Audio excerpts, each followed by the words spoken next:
time has come once again to discuss things. But I would walk 500 miles and I would walk 500 more just to be the man who walked 1,000 miles to fall down at your door.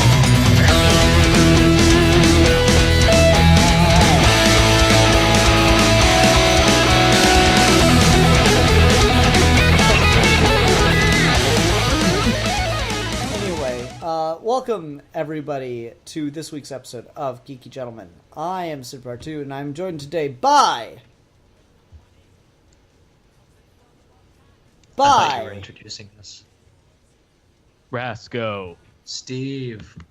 And Unite! with our powers combined, we become Geeky Gentlemen! Okay, now... That needs to be an intro. Yeah. Well, Steve, you're the Indian guy, so you gotta be heart, so you get the lame power. Oh, I do get the lame power, but I do get a pet monkey. Yeah, you got that going for you. That's true. I mean, what does anyone really want in life aside from a pet monkey? I'm gonna go with many things. Anyway. Okay, fuck you, dude. God damn. Shit just got real. Alright. Anyway, Steve chose our topic this week. Steve, what are we talking about? So today we're talking about the representation of relationships in fiction. More specifically on the lines of like sitcom relationships, and particularly how like that dynamic's portrayed and why it's bad for the most part. Kind of off a tangent I've had recently about how there doesn't seem to be a single sitcom in history that doesn't either necessitate, require, or perpetuate sexist tropes. Yeah, and I'm honestly not surprised by that, because they're written by a lot of writers that are just kind of getting through. They're like very few sitcoms are anybody's top of their game writing. They're more just there to like, okay, get their name out there a little bit, have some actual credits, you know? Yeah. So I'm not surprised by that. But yeah, I mean, I like several sitcoms. Scrubs, Frasier, to varying degrees at times, though overall, no thanks. How I Met Your Mother. There are some sitcoms that I enjoyed watching. My Wife and Kids was a fun one. Married with Children I used to like a lot. The Jeffersons, Seinfeld, for like 4 seasons. Yeah, Seinfeld. They're Taxi. Good, yeah, I've never watched Taxi. There are good sitcoms, but yeah, it seems like you get a lot of phoned-in writing, and I'm not surprised that they kind of fall back on tropes and stereotypes. Yep, particularly just like ultimately damaging ones, and we'll get to this, but like the kinds of things TV relationships want you to think about how these things operate is, one, extremely unrealistic, and 2, does not prepare people for what having an actual relationship is like in any way, despite most of these people getting their education from these things. Mm-hmm. So yeah, this should be an interesting discussion. There's also, relationships and how they're presented in film.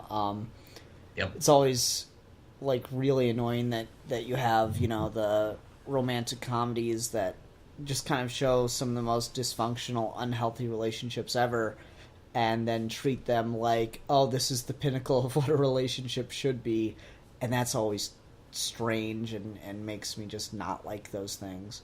Yep. So yeah, we'll go ahead and get into it. But since Rasco's been quiet so far, Rasco, take us somewhere on relationships in fiction. Okay, well, let's begin with just this kind of idea that you oftentimes see, and this is in shows and in movies. There seems to be this school of thought that not everyone falls into this trap, but a lot of people do, where it's almost like people think every single movie needs to have a romance component to it when it's not required.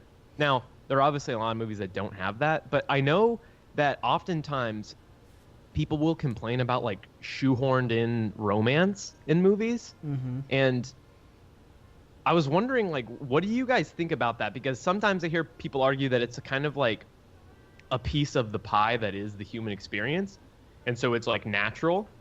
But I feel like there are certain stories where sometimes romance can be completely shoehorned in, and it's not required to tell a story. Honestly, I feel like if it's not the story, it is shoehorned in. Doctor Strange, I think, is a really good example of this is a movie you made by formula, so there was a romance. If you cut it out, literally nothing about this movie changes in any significant way whatsoever. Mm-hmm. Yeah, and I think like a lot of superhero movies have that, and you know it's interesting that you look at them, and a lot of the best superhero movies, the romantic side of things isn't really part of the story. Like everybody loves The Dark Knight, and there is this love triangle between Rachel, Harvey, and Bruce in that, but that is not anywhere near the focus of the story. That's just background drama the characters are bringing into it, right? And Or so, like Winter Soldier, for example, there is no romance in that movie. yeah, and then that's what makes Civil War really bizarre. Oh man, I do not like that relationship at all. Like it's any time Steve Rogers has this ever. Like there's so many things that do this with him, and it's always creepy to me where he ends up like dating or in some kind of like romantic relationship with like the daughter or niece or something of some lady that he was with in the 40s. That is so creepy to me. We did that a lot in the Stan Lee days. It was kind of fucked up. That always bugged the shit out of me because it's like the purpose that character serves to have Steve meet the descendant of someone that he was with in the 40s is to show this is the kid you could have had. And then when he starts boinking that kid, things get weird quick. Oh man, you should not read Ed Brubaker's Cap, where him and Sharon are a thing, and she gets pregnant with his kid and everything. Yeah, I shouldn't, because that sounds not good. No, it's really good. It's just that fundamental premise, if you have a problem with, that whole run gets very skewed. I mean, it's one of those things where I kind of just shrug it off at this point. Where I'm like, this is weird. It's just weird, and we just need to stop it. Well, it is very much one of those things where, like, it's always been in the comics. That doesn't make it right, but it's always been there. So you reach this point where, like, when you adapt, you want to try and change it, but more often than not, you don't. And so all you really get is these weird hardliners that want it to be that way just because it was in the comic, and then the people that want to alter it that get called social justice warriors. Case in point, Iron Fist. See, and I don't know enough about... I didn't watch Iron Fist. You should. I have yet to watch Iron Fist as well. Okay. Iron Fist is literally the worst thing in the MCU. It's so bad. Oh, well, like, explain your point then.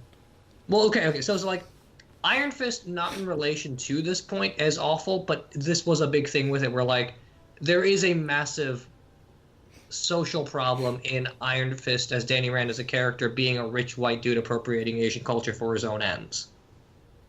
Okay. And that's a thing that we just stick with because it's in the comics, and when we start adapting it, we want to question the fundamental genre assumption that creates, but when you do that, you get called a social justice warrior, and you just hardline back in the comics, a lot like the Sharon Carter Captain America thing. We're like, yeah, this was problematic even in the source material, but like when we adapt it, maybe we should question where it comes from. Quentin Tarantino's also like this, where Quentin Tarantino will like fuse a lot of genres and not critically think about what he perpetuates from these genres, particularly when something like, say, Django Unchained or Kill Bill, when it comes to like samurai movies or blaxploitation films and stuff like that. Okay. And that's all, you know, interesting, but kind of another topic entirely. So, but getting back to the point initially about relationship storytelling being a distraction or feeling tacked on because it just has to be there. It's so weird because, particularly with superhero movies, it feels like it's there just to try to give women something to pay attention to, and that's demeaning as fuck. Like that's Oh no, absolutely. That's usually the answer you'll get from people is, oh well, you need something for the girls going to see this to watch. I'm like, yeah, or maybe just characters that are in it that they actually care about. I'm not gonna lie, there certainly are women that like comic books and stuff. I'm married to one of them. But comic books initially and still popularly are not something that is marketed to or aimed at women as a demographic. So it makes sense that large portions of the population don't have any interest in them. But instead of just placating to the lowest common denominator idea of, oh well, if there's a love story they'll care more, maybe try to find something about the character that would interest more people, as opposed to just adding something onto your story that's not necessary just to check a box. And ultimately you get like this sort of two-part problem where like, one, you should consider whatever's going in your story should on some level be necessitated by everything else in the story. So ultimately the point of any story is you should not, if a single scene in this is deleted, then it fundamentally changes what's happening. So you have everything that's very tightly flowed, and a lot of times romantic interests don't fall into this. They are tacked on and they do change. But then on the other side of this, you should also consider, even if everything is working completely unnecessarily by the way the story works, like for example The Dark Knight, where if you cut the Rachel plot out, you change that movie and you make it worse, you should still question what you're saying about these people and these tropes by including it at all. Mm-hmm. And it just seems like it's not like we're saying on any weird normative level that people just shouldn't include certain plots. All we're really saying is that if you're going to do something, maybe think about the consequence of doing it. Yeah, I feel like BVS is a movie that kind of doesn't really think about the relationship that Clark and Lois have. Oh my god, yes. And it's kind of like really scary, and it's like, okay, the whole fate of the universe kind of like rides on them not breaking up, it seems. Yeah, and I mean, I'll give Zack Snyder a little bit of rope. That's not the first time that kind of relationship, like that kind of dynamic between Superman and Lois Lane has existed, where like Lois Lane dies and Superman loses his mind and goes like full on fascist. That's like, there's an episode of the animated series where that's exactly what happens, and no one's... This is basically the story of Injustice. Yeah, no one's ever complained about it there. It's just... It's not a matter of that as a plot element can't be interesting. It's a matter of, like, that is so creepy to put into your movie where, as just, like, the end result of what will happen if Lois ever dies, when we're trying to just like this Superman to begin with, right? Yeah. Yeah, I mean, like, if you go back to, like, Injustice or the Superman episode, in both of those contexts, Superman is a likable character who cares about people and has interacted with them on their own terms outside of Lois, and losing Lois just so happens to make him emotionally unstable. In BVS, it's literally that he only cares about people because she exists. Yeah, it's weird. It's really weird. It's really weird. It's really abusive, and like it kind of fucks her up as a female character, because now her entire existence is dependent on her relationship to him, which is again the kind of bigger problem here, which is just romantic stories almost inherently, the way they've been historically been done, try to create this theme where the agency of the female character in this is almost entirely defined by who she's going to end up with and why or why not. So even if you write a story where a female character in a romance breaks free of the person she's romantically involved with, it's still on some level rooted in that other person.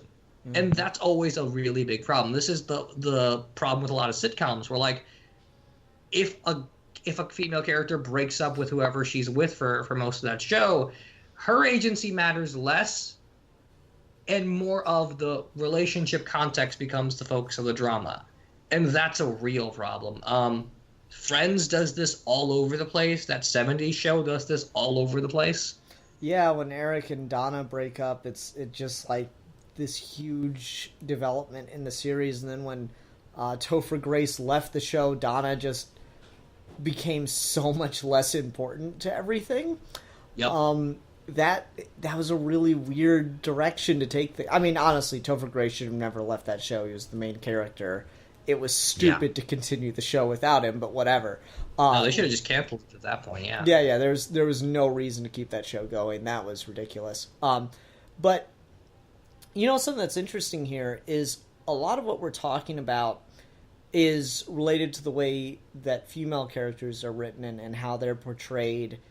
And while certainly that is a giant Hollywood-sized can of worms and, you know, having men write women and all this stuff, I do feel that there is a worthwhile tangent in this conversation to explore where relationships are written really poorly from the other side, wherein it is the female side that is abusive, destructive, and causing problems, and not the male side of the equation. And of course, we get into LGBT relationships too. But like, you watch soap operas, stuff like that. My mother was a huge fan of Desperate Housewives, as well as Grey's Anatomy and Scandal. So the shit. And all of those have just relationship after relationship. Scandal comes to mind in particular for me, wherein Olivia Pope, the main character of the series, is in a secret affair with the President of the United States, and her father runs a deep state government agency that has basically control over the president. And it's just this, it's shit. But like, the way in which their relationship is written is she's constantly solving all of these problems for him, and then the drama of the show is created that he keeps making new problems, and that's why their relationship can't work, because she can't fix everything for him. I'm like, maybe you shouldn't be fixing everything for him to begin with, and then he wouldn't be president, and then you could have a relationship with him if you actually cared that much. This is again a really annoying thing with Friends in particular, where like it's the female character, again poorly written by a man, the female character's desire to constantly have a relationship that's fucking over everyone's life. And this is where like you get into the big divide between what is it like actually existing in the world with different genders and relationships as opposed to the shit you see on TV. A really basic thing that I feel like everyone kind of needs to accept on some level is that if you're actively wanting a relationship, then you're doing something wrong. Because at that point, whoever you end up with is just an expression of your desire and not an agent unto themselves that you care about. And it can be very subtle, but it can be very toxic. And this is always the thing we perpetuate in most TV shows. And then also when you get into like more diverse representation about like the gay and lesbian community, where like their agency and their diversity is represented almost entirely based on the kinds of relationships they want, as opposed to the kinds of people they are and the things they care about. Yeah. And you know, it's really interesting because you have this idea of, oh, you just have to have a relationship to be happy. And no, you have to be happy to have a relationship, is what it comes down to. You are not going to be doing yourself or any person you get into a relationship with any favors if you come into it with so much baggage and their job is to save your life. That is a big fucking thing to put on someone at the beginning stages of a relationship, but that's how media represents it. And this is why How I Met Your Mother was a problematic show, but in a believable and realistic way, all the way up to about the midpoint of the final season. And then the rest of the final season completely killed everything, particularly the finale. Wherein Ted Mosby was a guy who was chasing relationship after relationship after relationship and kept having all these huge expectations of the people that he was going after, and also this was carrying this torch for this woman who he again and again and again was told, no, you're not actually meant to be with. And there's this, like, it's a cheesy as fuck moment, but I really dug it in one of the final episodes of How I Met Your Mother, when he and Robin are walking on a beach the weekend before she's getting married, and he decides to let her go, to stop pining for her, and they visually represent it by having her let go of her hand and she kind of flies up into the sky. It was cheesy as fuck, but that's yes, that was his entire character arc for 9 fucking seasons. They ruined it in one episode, but man, for that one episode, that was a special moment. And I mean, that show is this all over the place. That show, Ted Mosby is a horrible person, and the show kind of rewards him for being that. Where from the beginning, he's going into this for the wrong reasons. Whoever he ends up with, he's going to, on some level, put too much pressure on. And then at the end, the show just gives him a magical, perfect woman that's everything he's always wanted, despite him having to constantly learn that he's bad at relationships. Yeah. It's always really weird, because there are a lot of times and this isn't a whole lot of shows where, specifically in the beginning of a show, we set up pretty much what we know is going to end with 2 people being in a relationship together, just like any show in general. For example, Flash. It almost seems like from episode 1, for a fact that Barry Allen likes Iris, and they will at some point wind up together. That's just kind of a given. Now, obviously, that's a carryover from comics, but at the same time, sometimes it's very much seems like the people writing know this, and there's this elemental force of nature that's forcing 2 people together, which is really weird, and it's not at all how real life is, because in real life, oftentimes people will like someone that they will never be with. In real life, you don't get with the person that you necessarily have this weird stalkerish crush on from afar. It doesn't work that way. And just to preempt this comment, because people are going to be like, well, it's not supposed to be like real life, it's fantasy. The problem here is, even if it's fantasy, even if you're taking these shows and these relationships as, well, it's just an idealized way of interacting in the world, the problem is that you think that this is an idealized way that's the way the world works. That movies and television are teaching you on some level that, yeah, real life isn't like this, but wouldn't it be nice if it was? And no, it wouldn't. If movie and television is teaching you that you need a relationship in this manner, then guess what? Movie and television is working really, really poorly, and it's not making anything a better place. I mean, Ian, you brought this up in the last video when we were announcing this topic, but the way a lot of these shows demonstrate and visually represent stuff like bar culture and dating, it encourages rape. It's fucked up. Yes. I cannot tell you the number of movies and television shows I've seen where the way a couple meet for the first time, or 2 people meet for the first time, is at a bar when the guy isn't drunk, the girl is, and he takes her home and sleeps with her. And it's just treated as a shrug-off thing. And How I Met Your Mother had that all over the place. That was Barry's move all the time, is he would get them drunk. Barney, yeah. Barry, god damn it, Flash. He would get them drunk and then take them home and all this stuff. And yeah, that's...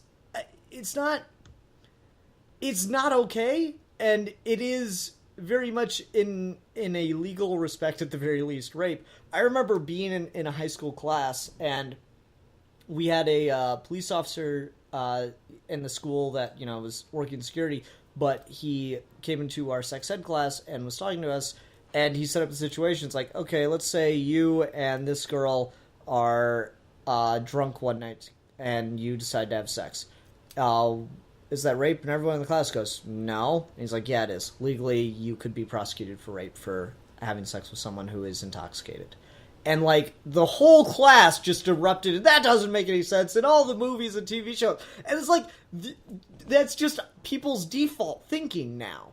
And that comes from writing where it's just lazy, thoughtless thinking. It's like, okay, I have a funny scene for a guy and a girl waking up the next night after what's going to be a one-night stand, and I just need to get us to that point. All right, so he meets her at a bar, she's drunk, he takes her home.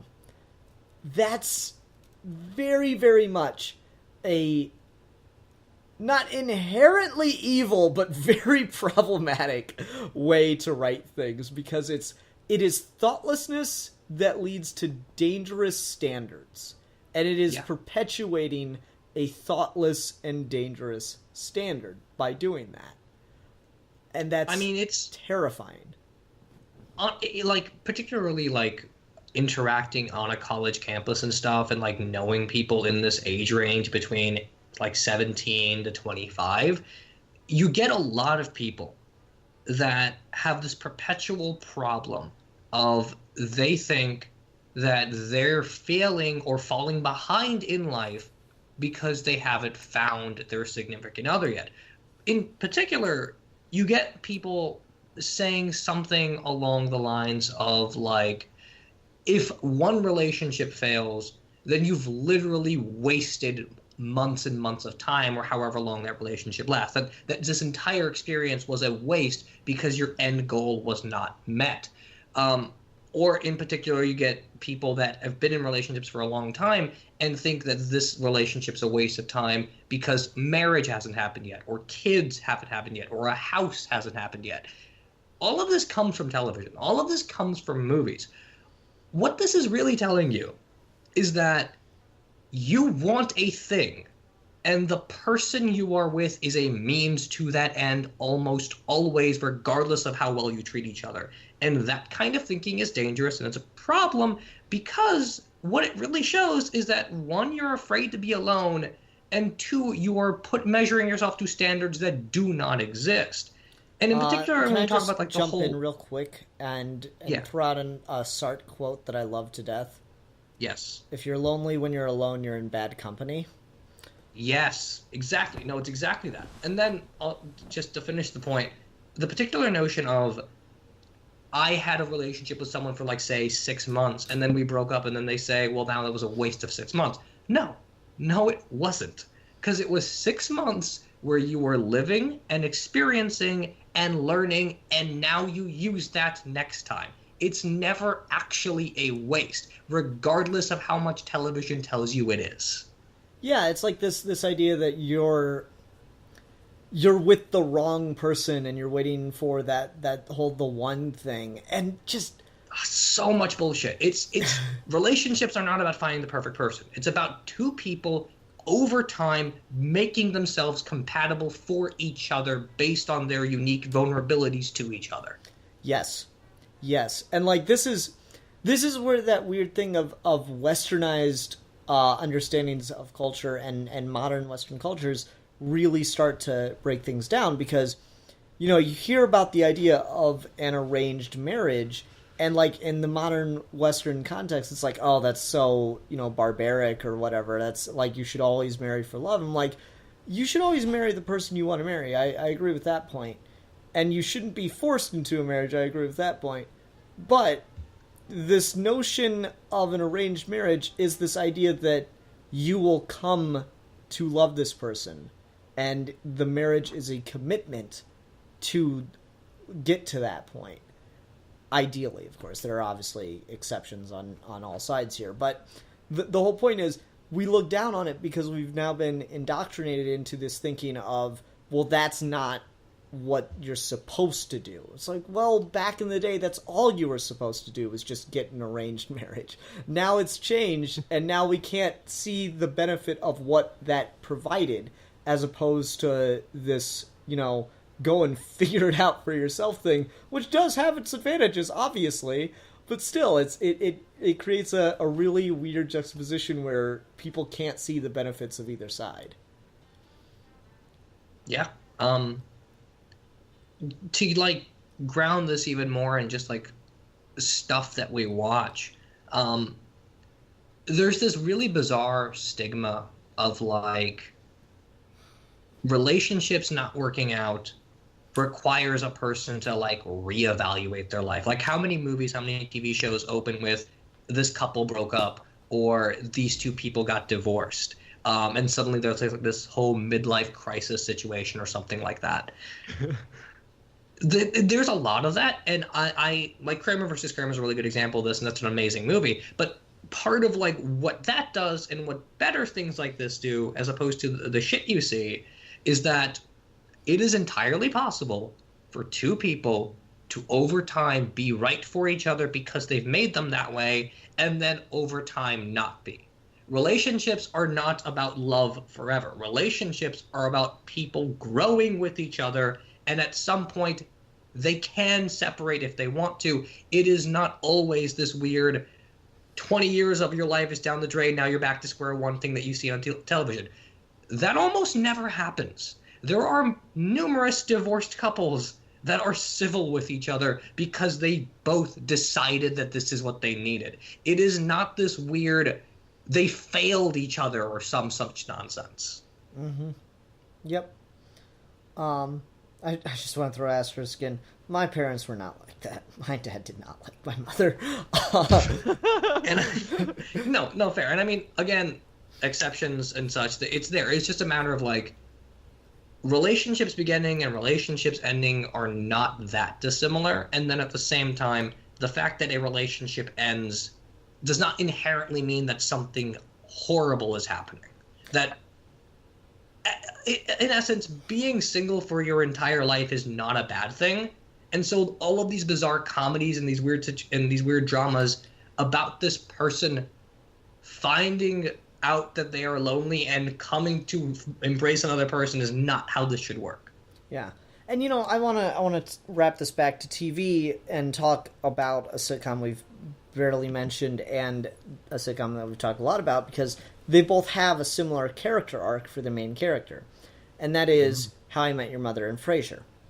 Both of those guys have a very similar problem, wherein they keep getting into relationships that do not work out, and they do not work out because of them.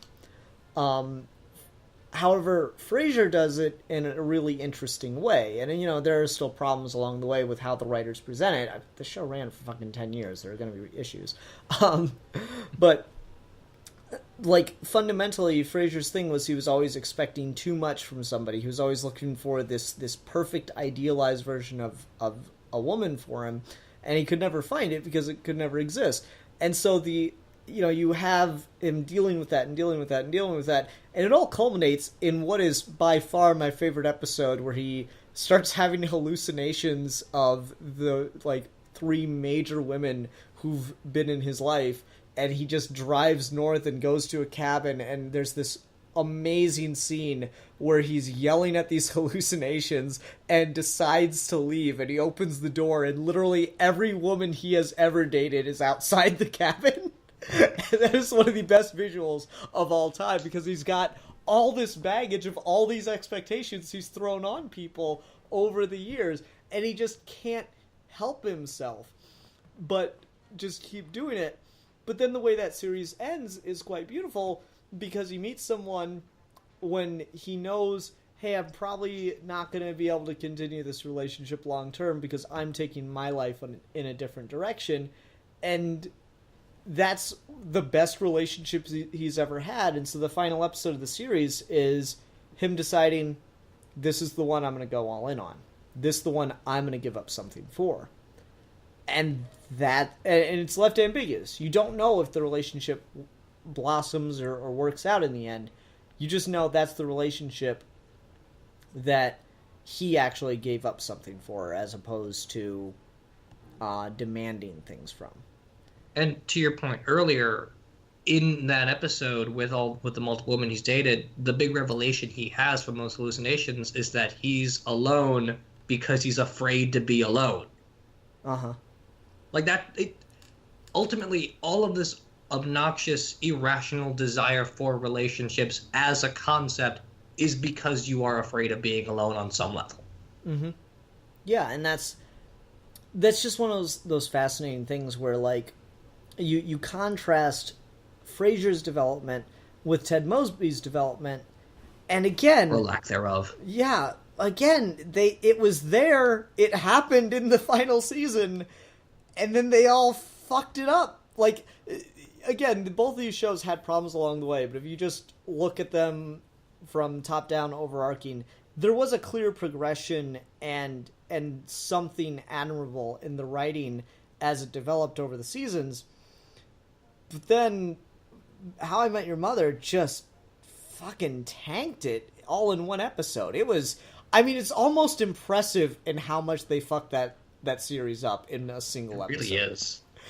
Like, all the problems with it, sure, but, like, the one thing that it had going for it, that it managed to do a 9-season character arc and actually have Ted learn a fucking lesson, and then in one episode, blood, it's blood everywhere, fire, oh my god, they're burning alive.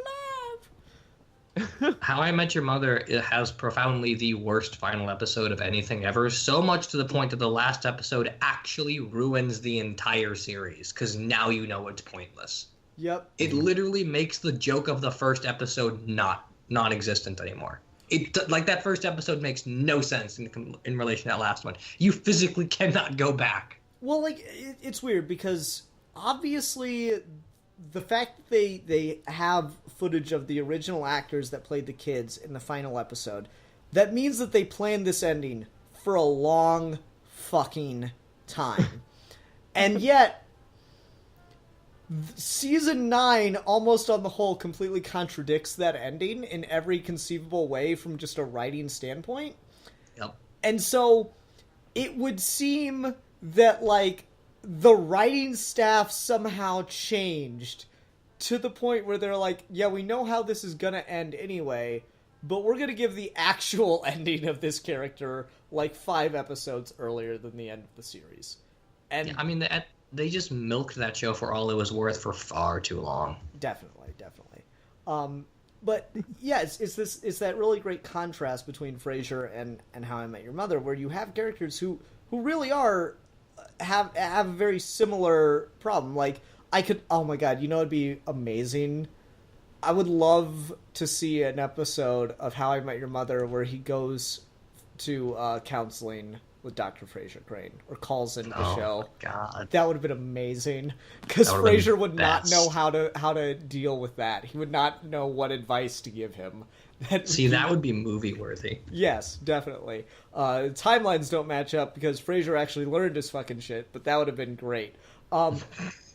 Regardless, though, the whole situation between them and everything that those two characters deal with is damn near identical. It's just one finesses it and handles it beautifully, and one completely fucking botches it. And it's amazing how much that screws it up. Rasco, you've been laughing at my points. What's a series that you think of when you think of poor, or, you know, actually let's turn a bit positive.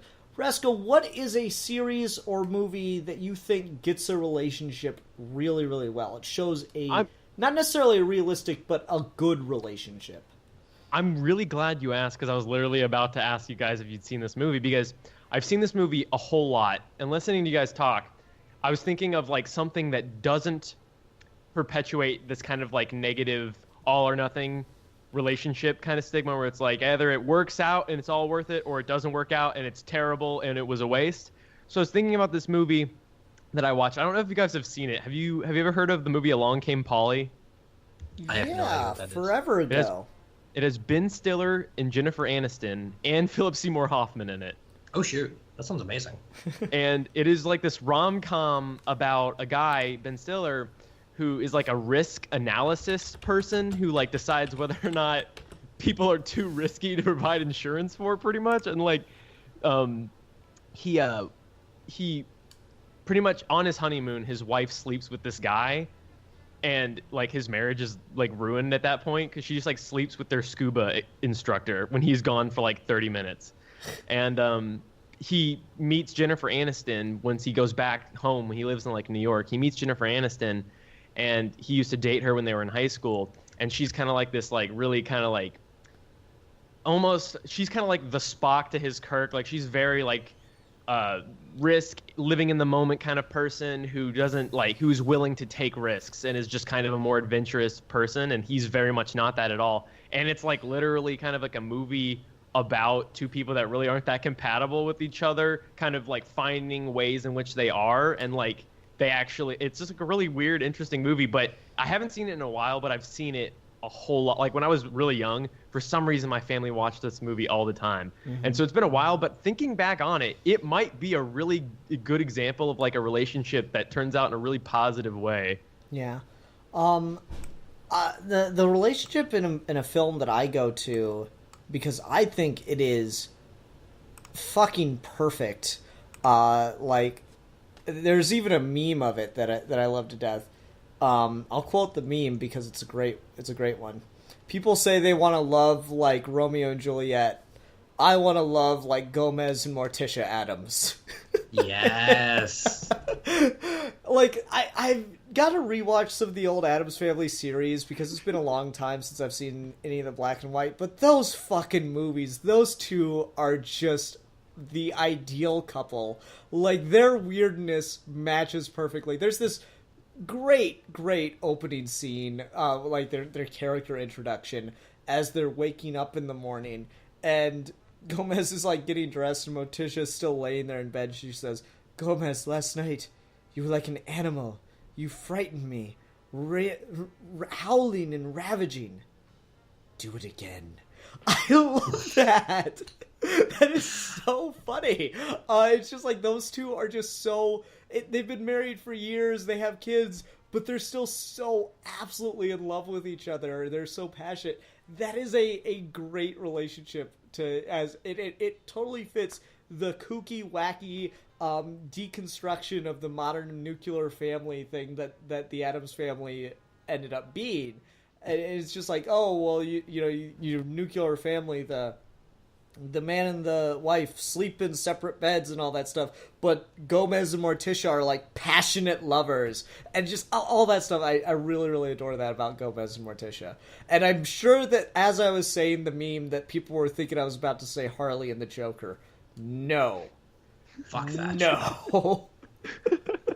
No, they're that's bagels. Bagels. Call back. Good one, Rasco. Yay, geeky gentleman continuity. Oh, bagels. Anyway. Steve, how about you? What is a relationship you've seen on film or in television that you think was done really well? So I'm gonna go with a Joseph Gordon-Levitt movie that is not the movie everyone is gonna think when I say that. It's not 500 Days of Summer. It's Don John. That's the movie I thought you were gonna say. Yeah, I figured you would because we've talked about this. But so Don John, the way I like to pitch this movie to people is that it's a really smart movie that really dumb people need to see. So it's a dumb movie for dumb people to make them smart.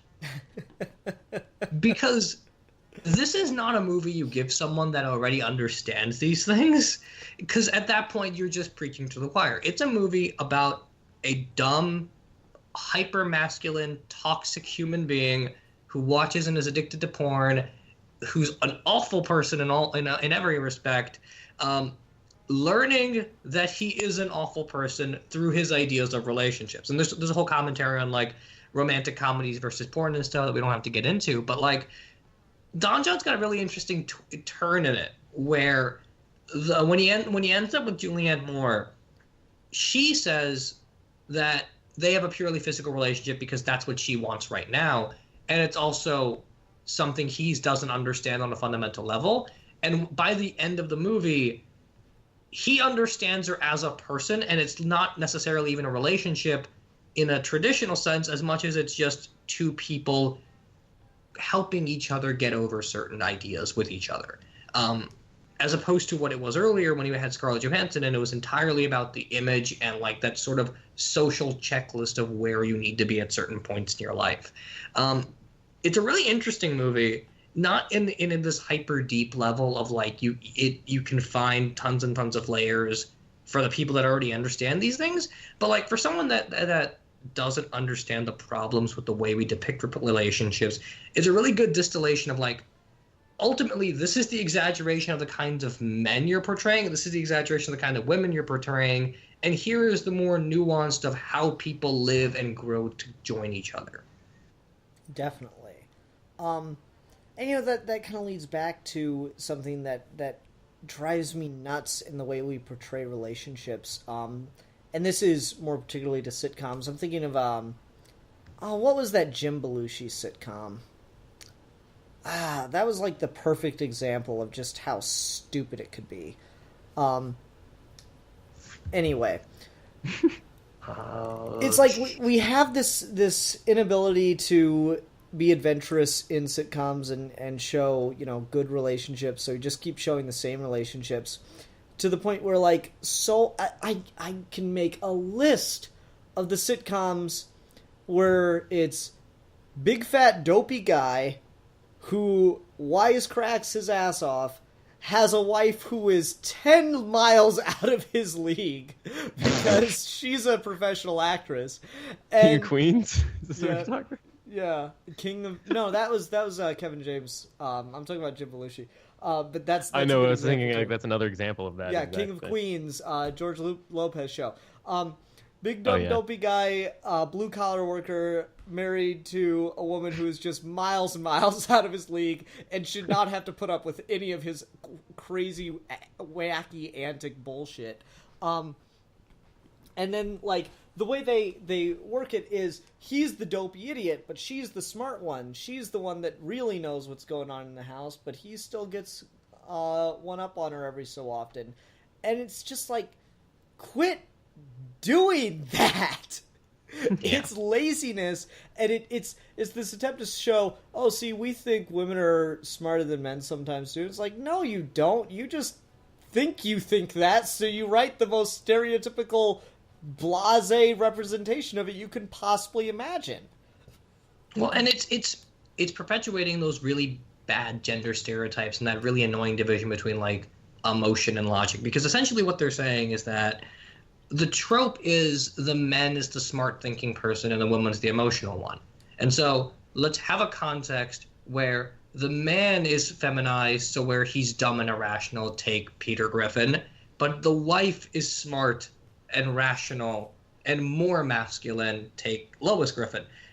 It just to switch the roles so that one gender is the opposite of how it's normally depicted is still to preserve that toxic relationship and that toxic representation of what is masculine and what is feminine. It's still a problem. It doesn't, because it plays to that thing of like, you're only writing strong women on the standards of what you think a strong man is. Yes. And, you know, this might serve as an interesting point where stuff starts to get really weird, and it'd be a good time to transition to lesbian gay relationships in... Oh, boy. In media. Yeah. Because that is such a good example of just writers not knowing how to write relationships between same-sex partners, because they just end up writing them like same-sex or like separate different sex partners, and like you know, obviously no, being, you know, LGBT does not mean that you have a completely different standard of relationships, but it means that things are just slightly different, and you relate to each other on a different way than separate what's the word I want? I keep saying separate sex. Heterosexual couples do. Sure. I really like the book Sunstone by Stephen Sajik. It is a lesbian bondage erotica romance story, and it's a comic, so you know you get to see all the stuff that's described, which is great.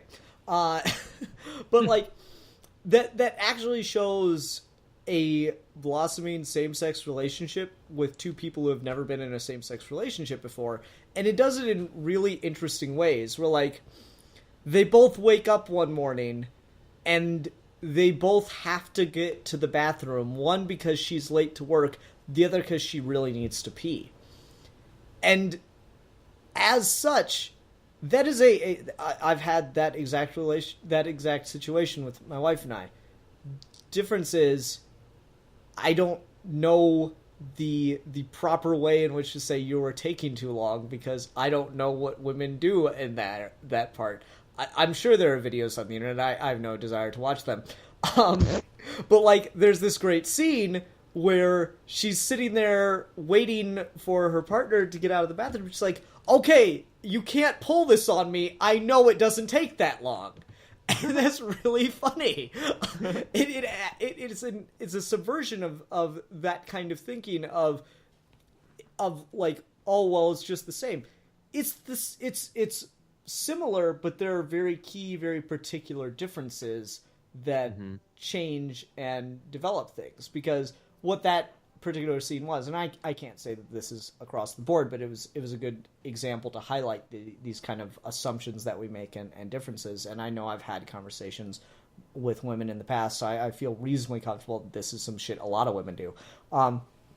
The reason that, like, the one girl was taking too long in the restroom was because she was trying to look good for when she came out. It wasn't about having to pee longer, that she was trying to, like, get her hair, like, not bedheaded and all this stuff, so she looked good when she came out.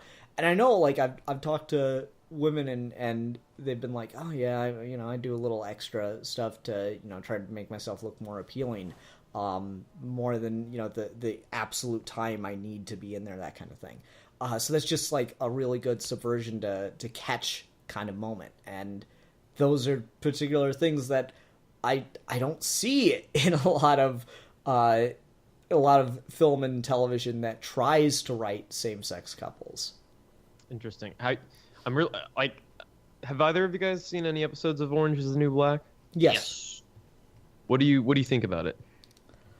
I've only seen the first season, but I really, really like it. I think it's I do as well. I really like it as well. I think that it's a great example of, like, really distinct but very varied, like, female voices in a show that, like, a lot of people could learn from if they watched it. It would help a lot of people understand, like, the very distinct and different types of personalities that can all be like that, instead of the same insert female personality that's, like, very rigid and kind of, like, defined.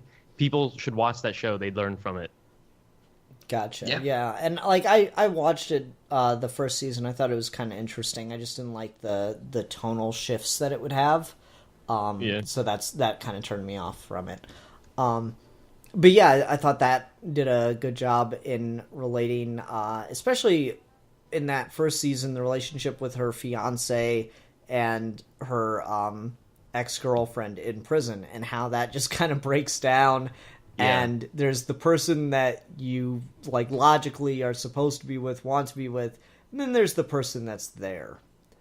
And that creates, the idea of intimacy, the idea of closeness creates a huge and very important role in a relationship that things don't quite deal with a lot. Like, we often will do this a fairly common trope. I'm sure if I looked it up on tropes.com, they'd have a name for it.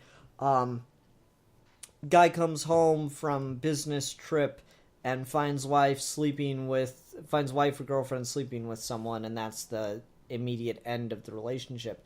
That's certainly a trope.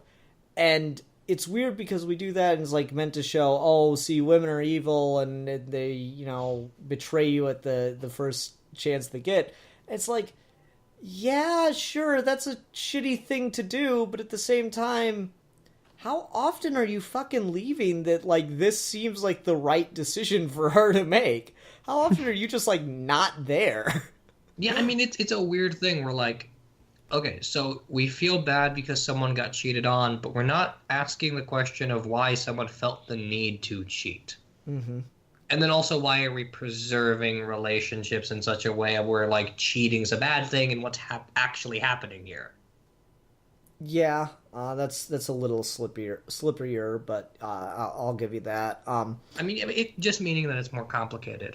Sure. But, like, to your point about like specifically different representation in relationships and stuff, Moonlight I think is a really good example of how not only gay relationships are different than regular ones, but also how gay black men are different than gay white men, or even like lesbian white women, because intersectionally there's a really interesting notion that like there's masculinity, and every time we talk about masculinity, we are inadvertently talking about white male masculinity. And every time we talk about femininity, we're talking about white female femininity. And when we talk about black men, because white women are still white and therefore their privilege is still tied to like the power of the white man, black men sort of in a cultural sense do a lot of the things that you would see white women do to kind of preserve their own sense of masculinity. So like white men don't need like jewelry and accessories to show off their dominance, but in black culture, black men do. And that's a profoundly white feminine thing to do. And so in Moonlight, there's a really interesting notion of like how black men interact in their own culture to kind of like to not only demonstrate their own masculinity, but like their own types of vulnerability. And so when you have this kid growing up who's black and he's gay, he sort of over time plays into those tropes of like he needs the big jewelry, he needs the car, he needs the kind of like image that surrounds his personality to show that he's masculine, that he's powerful. But ultimately all of that's a cover for like that more basic human need that's being denied simply because he's gay. And like to have a gay black relationship is to kind of tackle more of those issues of like how gay black men need to demonstrate that they're powerful in a profoundly different way than white men need to. Mm-hmm. Yeah, that's... I should watch Moonlight. I didn't realize that's what that was about. You should watch Moonlight. Moonlight's awesome. It's a really good movie. I love Moonlight. It's kind of artsy, and I feel like the ending is... Moonlight's one of those things where I feel like the movie kind of goes on too long. The ending is just way too cheesy, but like otherwise it's a really good movie. Okay. I just heard the name and that it was, you know, one of those Oscar buzz movies. I knew absolutely nothing about it otherwise. That's interesting. But yeah, like, and, you know, the important thing and the thing worth mentioning here is that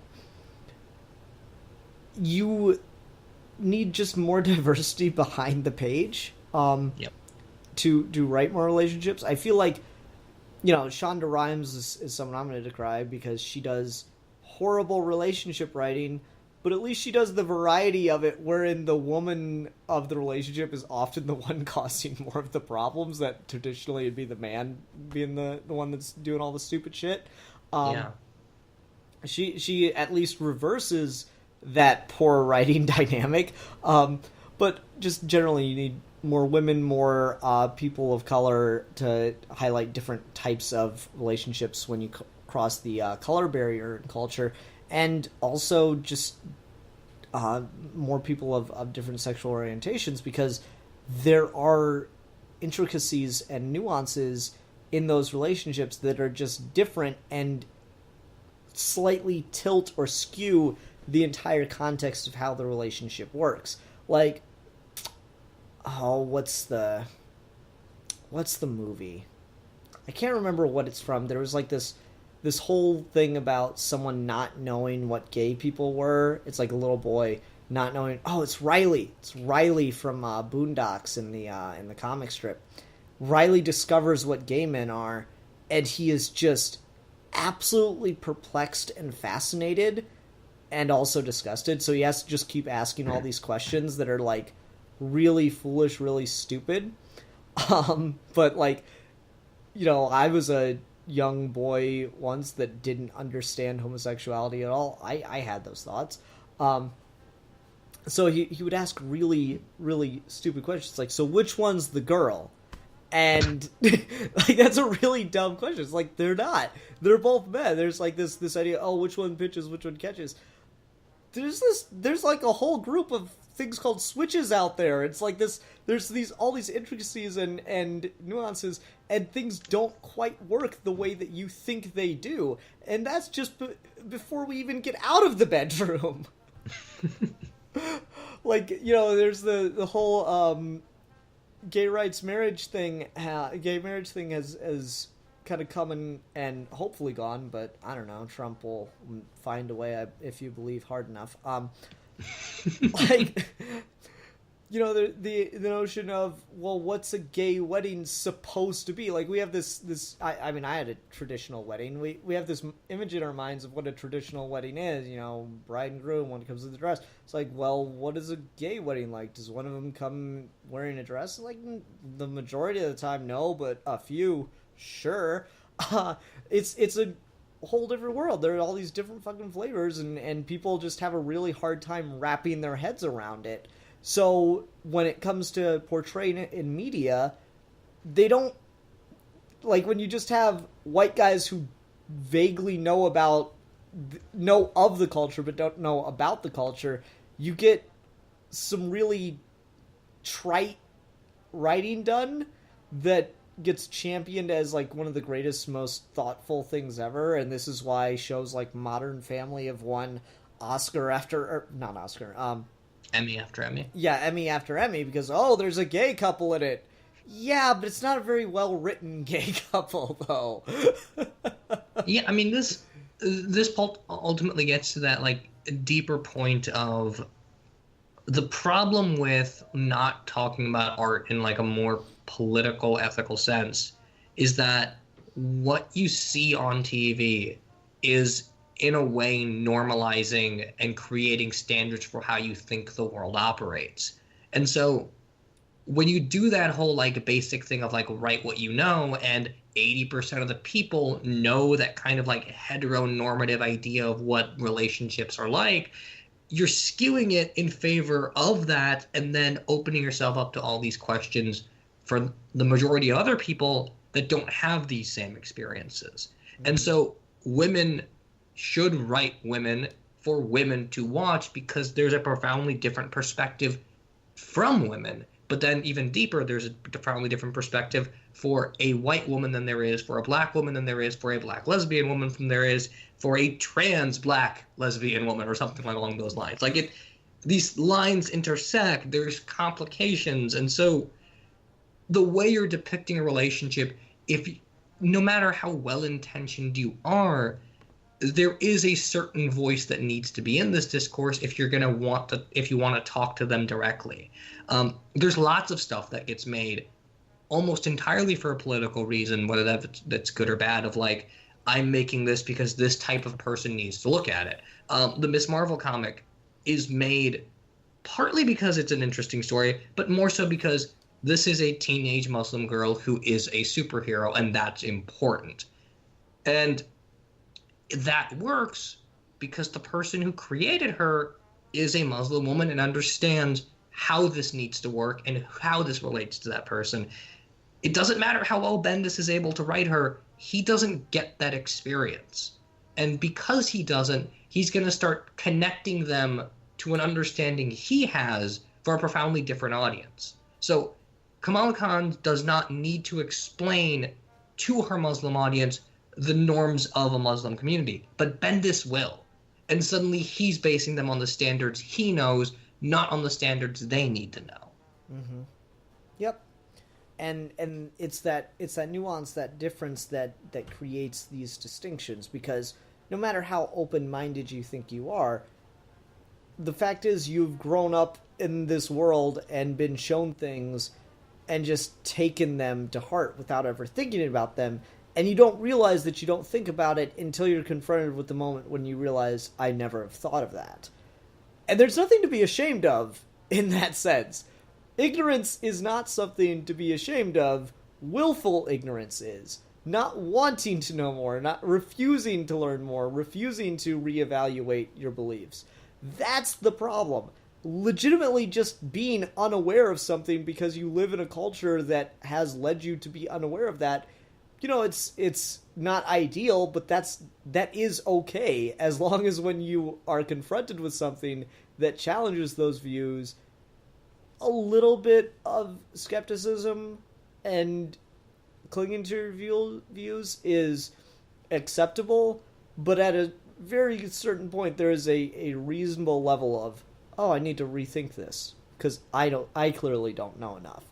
And I mean, anchoring a lot of this back into like relationships and stuff, sexism is a weird thing where like we all want to like talk about it and we all kind of like know it, but it's very much kind of pushed out of the dialogue. So like when we talk about like gender equality or racial equality or any of that, we talk about these as like these big discourses that we always want to have, but at the moment someone talks about something more specific and more niche and arguably more important, like say the relationship between people watching porn with racist tropes and sex, we just kind of like shoo that away and we don't really want to mention it. And so when we're talking specifically about like representations of relationships, then something as basic that everyone sort of takes for granted, in air quotes that you can't see because I'm not on video, those representations start to matter more. Those understandings of sex start to matter more, because if you don't experience them or you haven't experienced them yet, then these kinds of things become your blueprint for how you need to go about them. And so, depicting a relationship in a sexual manner in a movie or a TV show, you have to do it in such a way where you're not like resting on assumptions that your audience might not have or assumptions that you're perpetuating, but at the same time being able to explain a relationship outside of that sexual context. Like, for example, how do you write a character that is gay without ever giving him a partner? Like, that's a thing you can do. That's a type of experience. It's a thing we do all the time where all of these characters are assumed to be straight, but they never get in a relationship because that's not the story. There's a complexity here that goes beyond just showing a relationship and showing it well. It's a matter of, like, what's normal, and if it's not normal, are we over-explaining it or under-explaining it? Mm-hmm. And then there's also the idea of that goes to the idea of, well, if a character is, not straight, then that has to be a part of the story. No, it doesn't. You can just have a character that is, LGBT, and it has absolutely nothing to do with the story in the same way that their fucking hair color doesn't. How many times have you read a book where they describe the character's hair color and it has no bearing whatsoever on the basics of their character, much less their role in the story? And I mean, sexuality can do the same thing in a story, and people don't realize that. We've come to this point, and like, it's a necessary step, I'll admit, but it's a step that needs to get further down the road here. We've come to this point where, like, every time a character is gay, it's serving as some kind of commentary or part of the story, or it's part of what makes the show or the movie unique. Sure, fine, whatever. We need to get to the point where it's just like, yeah, just some characters are gay, whatever. Well, and obviously, someone that is gay is going to be more aware of that in a culture that's by and large hetero, because those assumptions necessitate that they think about the fact that they're different more often. At the same time, though, we can't depict it as almost exotic, because at that point you're still removing it. So you need to be able to write characters and be able to show like inclusionary relationships, but you can't do it in such a way where like you're calling attention to the fact that it's weird or something, because then you're still preserving that bad image. Mm-hmm. Yeah. Yeah. I don't know, Rascal, you've been quiet. You go. I was going to say, it's really interesting. If you go on YouTube and you look at a lot of, like, short films that people have made, what you'll find, I think that this is a bad thing. Maybe I'm wrong, but I think that this is a bad thing, because to me it kind of feels like it is kind of exploiting something to seem as if there's like a deeper value to some of these fan films that I watch, where it's like people just make these fan films that are like literally not a story. They're literally just oh, look at this LGBT person, LGBTQ, I know the acronym changes, but like person who everything, the story is entirely revolves around their sexuality. And it's like there are so many of these short films that you will find where it is like literally just titled like Boy, and it will be about a trans person. and they're trying to identify as a male, but their family won't accept them. And to me, like, that doesn't feel like representation. That feels like, oh, I don't know how to tell a story that's interesting or compelling, so I'm just going to take this person and just make like the value or the substance of the fan film simply about representing like this issue on screen, where I feel like it is like, it's kind of the opposite of what you guys are saying would be a good thing, where like those things don't have to be relevant to the story necessarily. Like, and it's almost like, I feel like on YouTube, I see so many fan films where it's almost like people think that like just by making a story about a gay person, it is inherently a good story. And it feels really kind of like it's exploiting that kind of perspective.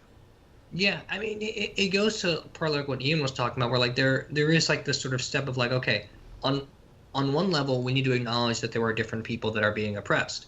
On another level, we need to represent the way they experience this oppression. So on the one level, you need to make a movie where there are gay characters, and the next level, you need to make a movie about how those gay characters are oppressed because they're gay. But then the third step is to be able to deal with them as people and then expand off of that. It's not the same thing as saying, because a lot of people will say like, well, I don't care what the race or sexuality of this character is as long as they're a good character. That only matters to a degree in which they're being represented well and they're included and they're not being held to a standard that is not their own. So we do kind of do like this, particularly with people who aren't like people who create black characters or gay characters or female characters that are not themselves that. They kind of like want to. Mark Waid does this, and really annoys me when Mark Waid does this, like with his Champions book, where like he's not a black guy, he's not gay, he's not a kid, he's not a Muslim, but like he wants to let all of those characters who are that explain their issues to us, and he doesn't get them. And so it's like he's just sort of like playing off the tragedy of their existence for the sake of him wanting to make his career seem more relevant than it actually is. His Champions book it does this all over the place. Where like, I'm no doubt it's well intentioned, but like, you don't know what these issues mean. You're making these issues the focal point and the themes of your story, and at the end of the day, it just seems like it's a way for you to give lip service to this thing that exists before it's a way for you to like write and deal with these characters as people on the same level as the other characters you take for granted.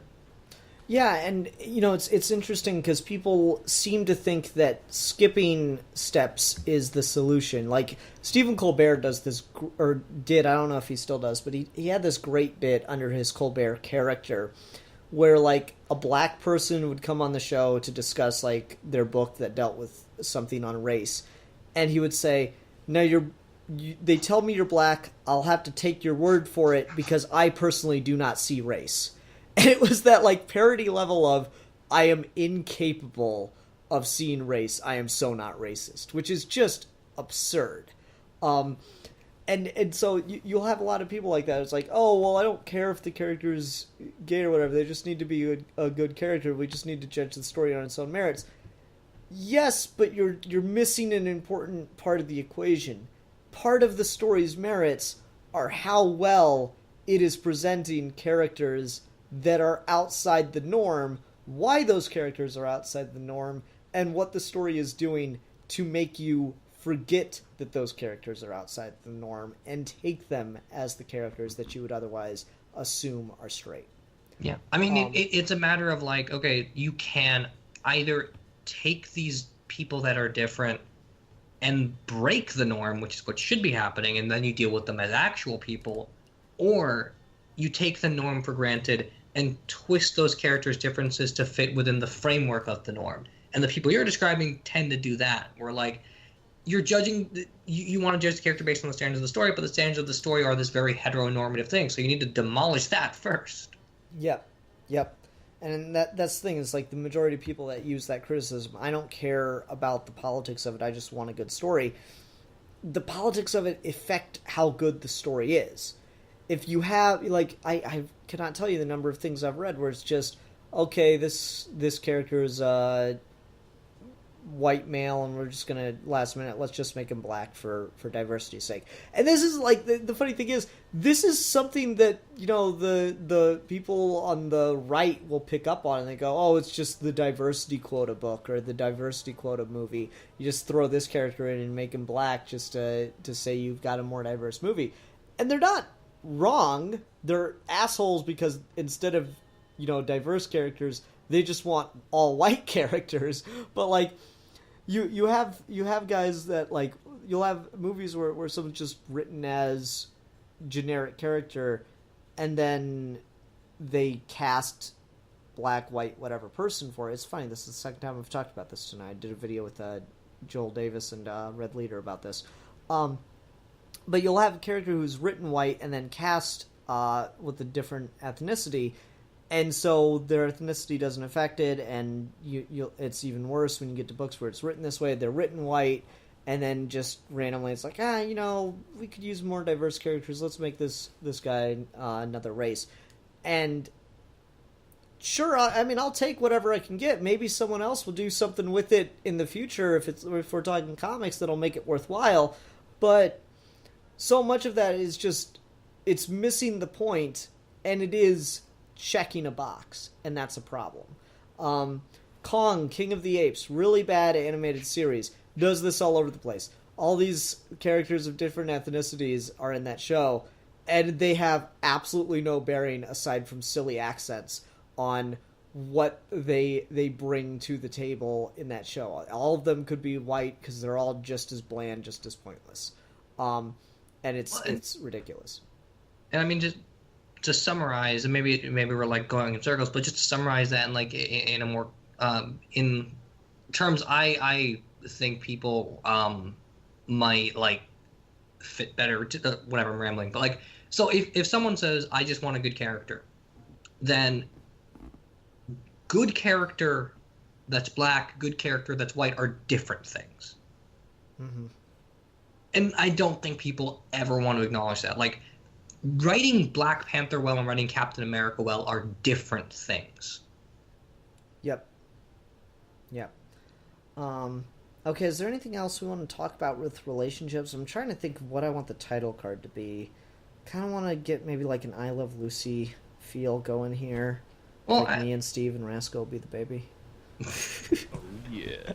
I think maybe that's almost a good way to like wrap this over, but like going back to like classic stuff like I Love Lucy, Honeymooners, the Flintstones, honestly, that's actually the one good joke the Family Guy Simpsons crossover had when they both realized they stole everything from the Flintstones. But like there's always been like this way to do relationships where either the two people in the relationship are the source of the comedy, or the ability of a person to get in a relationship is the source of the comedy. And neither one of those two things is inherently bad.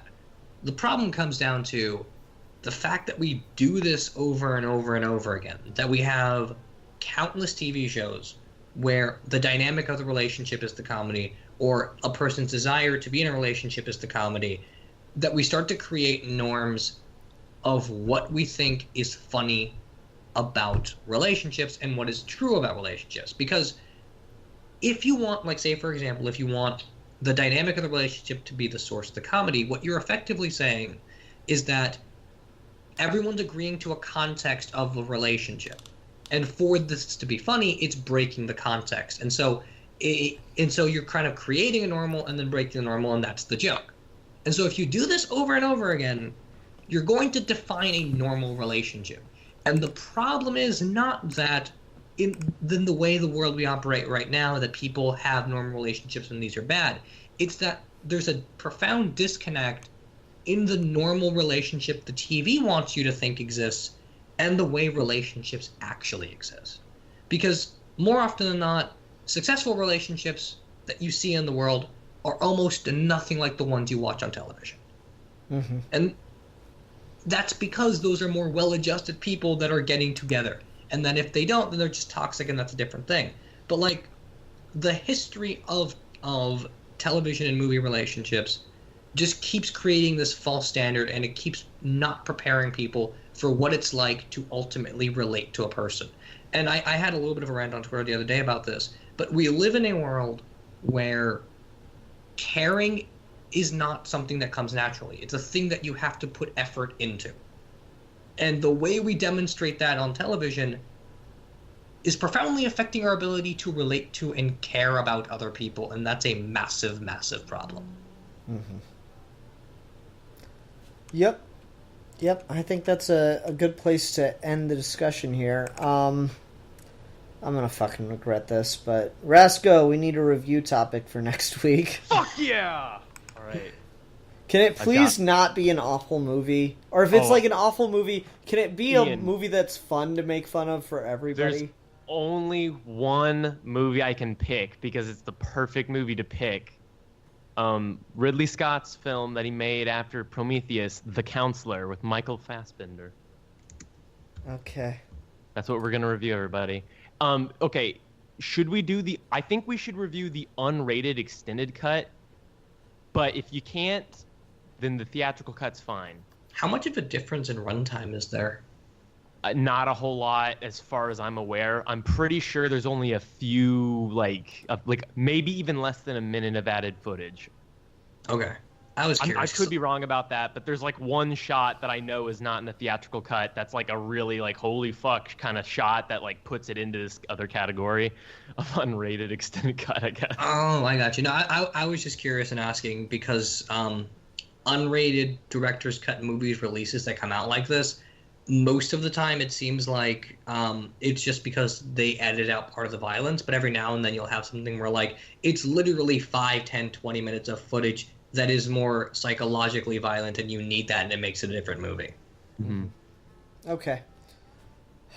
Strap in for this one. Isn't Brad Pitt in that? Yes, he is. Oh shoot, okay, this will be fun. Penelope Cruz is in it and Javier Bardem, and yeah. That's like an amazing cast, okay. All right. Yeah. Everyone, thanks very much for watching. Go out there and just do not stop at anything to get yourself in a relationship. Just relationships are the key to happiness. If you've learned anything from this video, it's that. Kidnap people, put them in the trunk of your car, take them back to your house. Yep. Maybe chain them up. Shotgun weddings always work, that whole thing. Rush into things. Definitely. Yep, you will never be happy unless you are in a relationship. That's the moral of the story tonight. All right. Until next time, I'm the Philosopher. I'm the Exile. And I'm the beta male cuck. And we are your geeky gentlemen. And we will be discussing things.